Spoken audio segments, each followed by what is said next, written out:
de retour à l'entrée du petit sous-bois. Et il a encore bien plu cette nuit.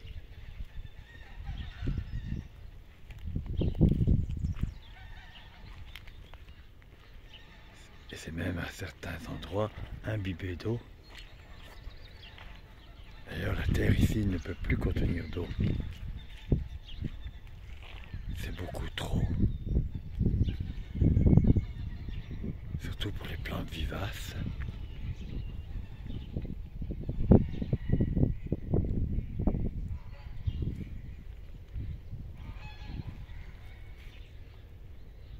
Ici, les Obretia que j'avais plantés il y a 2 semaines se portent bien.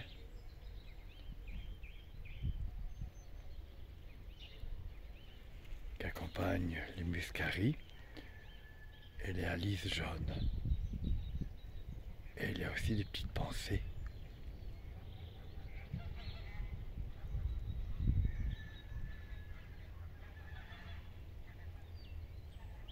Ici, j'ai commencé à installer quelques copeaux de couleur beige.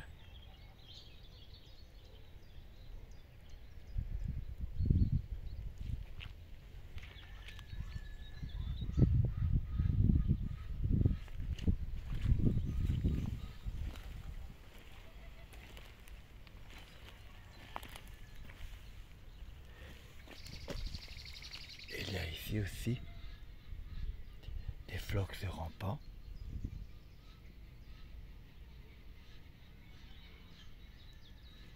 De couleur rose.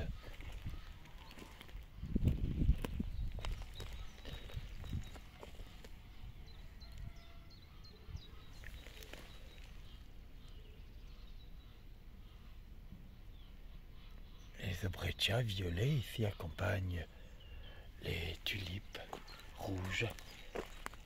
Et j'ai choisi ces petites tulipes avec des courtes tiges. Comme ça, ils ne peuvent pas se plier ni se casser avec le vent.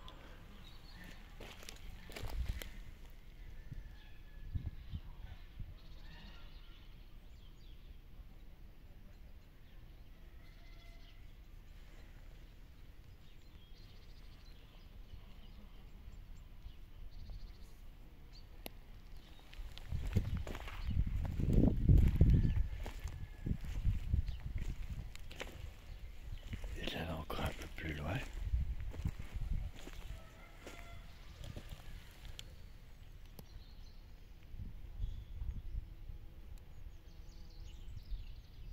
C'est vrai que les tulipes, c'est quand même une fleur magnifique. Il y a tous les coloris que vous voulez. Et qui accompagnent magnifiquement bien les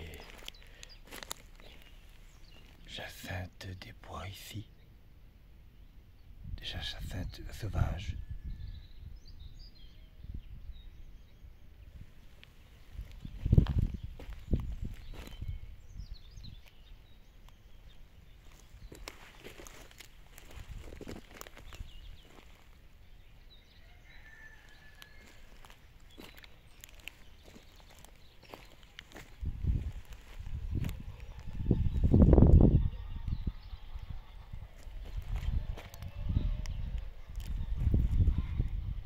Les érables du Japon commencent à donner leurs feuilles.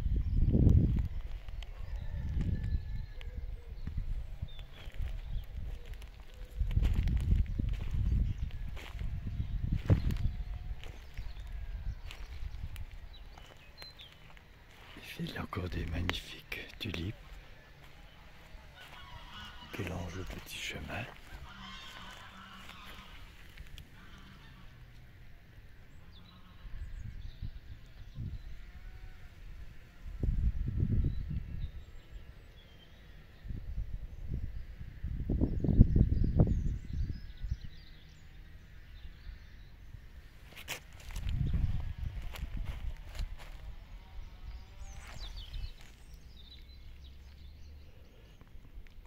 Derrière, on peut apercevoir les primes verts rouges.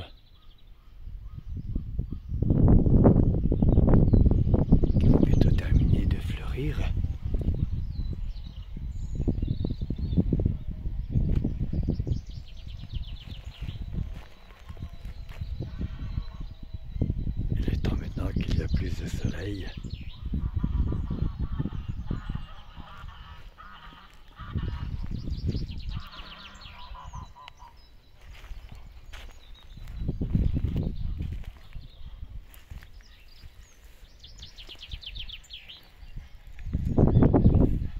Ici nous sommes dans le milieu du petit sous-bois.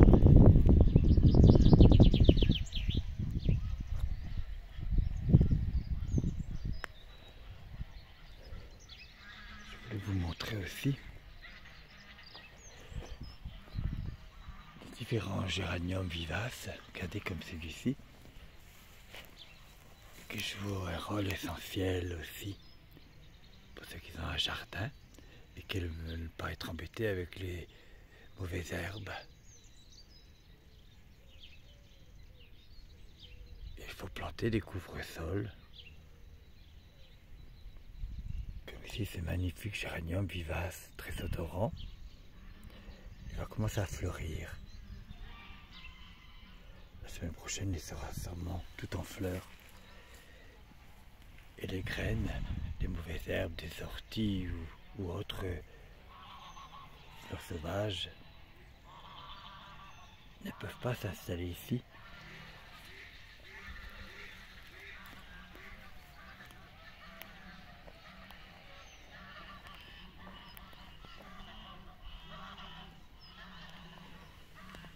Ici, notre variété de géranium vivaces qui vont fleurir un peu plus tard, au début de l'été.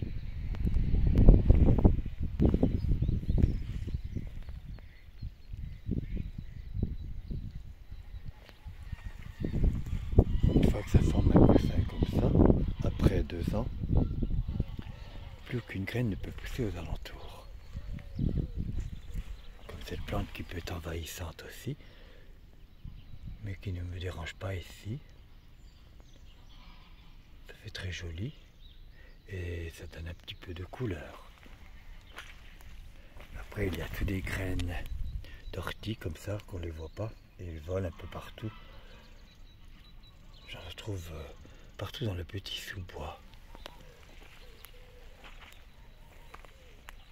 Je crois que c'est indispensable. Encore une autre ici.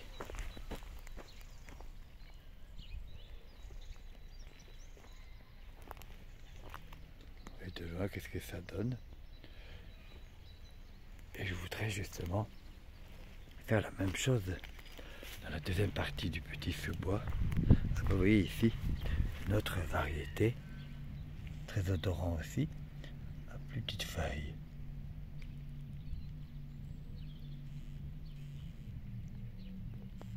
Va bientôt fleurir dans un mois.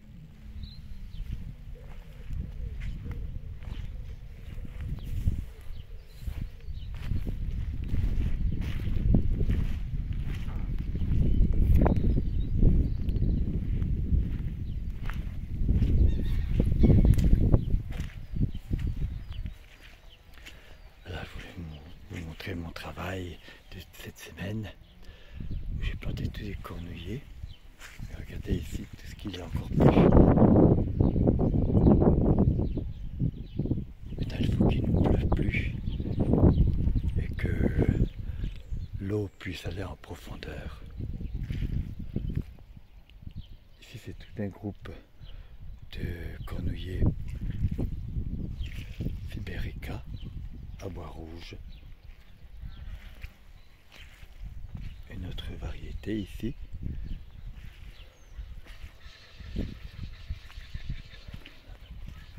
Ici c'est le coin des noisetiers. Pour que tout ça, ça prend forme, il faut un peu de temps, moins de 3 ans. Après toute cette herbe n'y paraîtra plus, ni la bâche.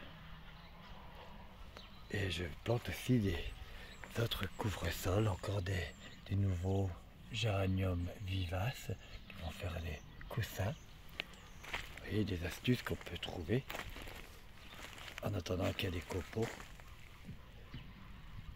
Et ici des lierres. Je vais en acheter tout plein aussi. et les mettre très jeunes.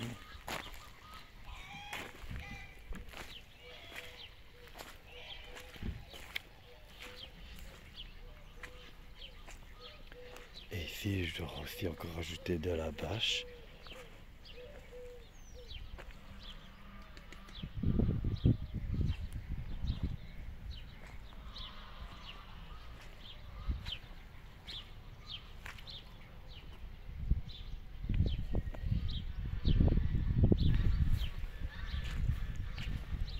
Là, vous voyez, les sols de l'année dernière, des boutures que j'ai fait aussi. Il y a deux variétés de sols. Celui-là, c'est de l'année dernière. Et ici, une couleur plus vert bleuté.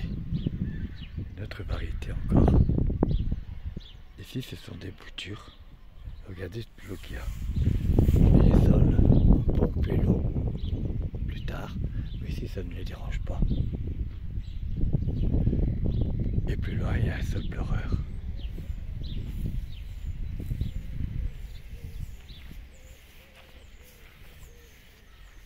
Et ici, un bouleau noir.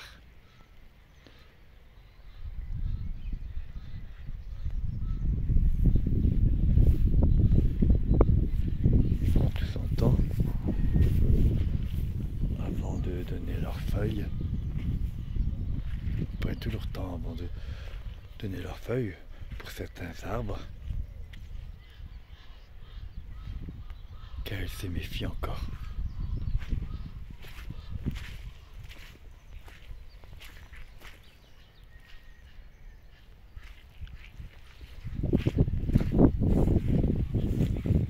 Regardez ici, une vraie mare.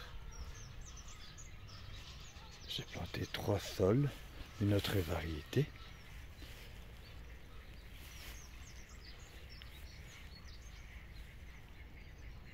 Ici, vous voyez, c'est l'aubépine qui était magnifique. Il avait été plié en deux à cause d'une tempête.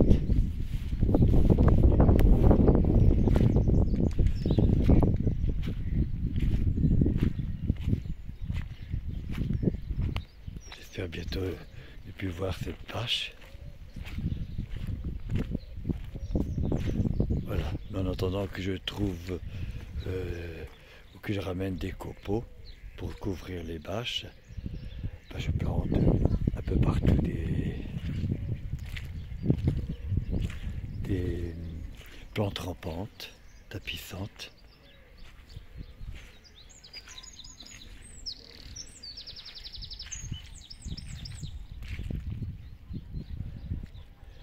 Il y aura aussi des graminées et des fougères.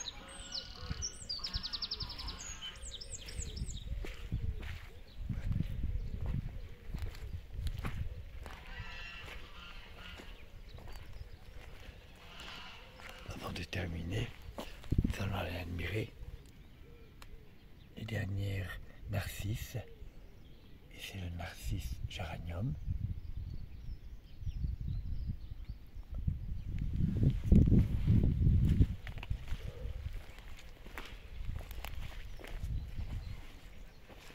Il y en a encore tout plein ici, très parfumé.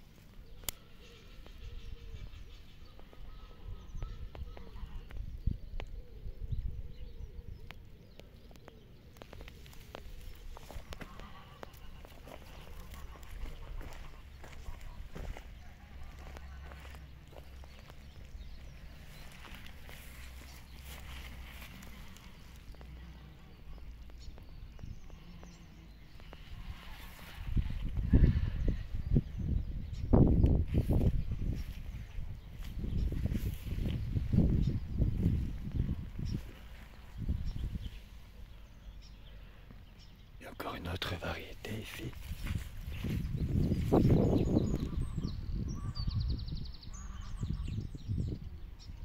C'est les dernières à fleurir. Très parfumées aussi. Et chaque année, ils vont venir encore plus nombreux. La semaine prochaine, on verra apparaître toutes les jacinthes, des bois.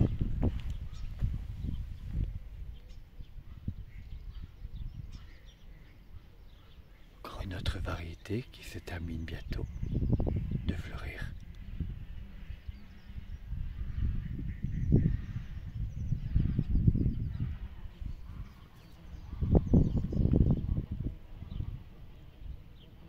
Les jacinthes sauvages vont bientôt fleurir pour la semaine prochaine.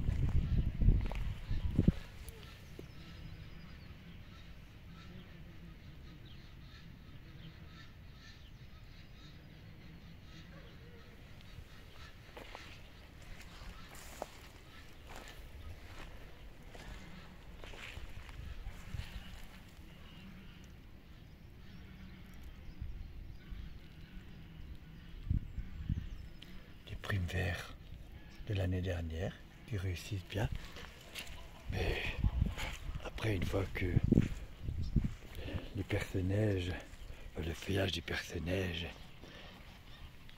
et les autres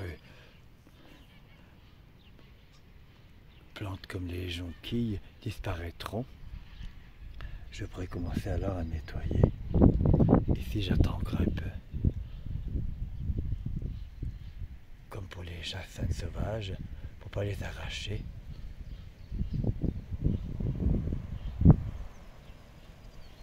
Ici, il y a tous des boutons d'or et des orties qui vont envahir. Donc cet été, je dois tout nettoyer.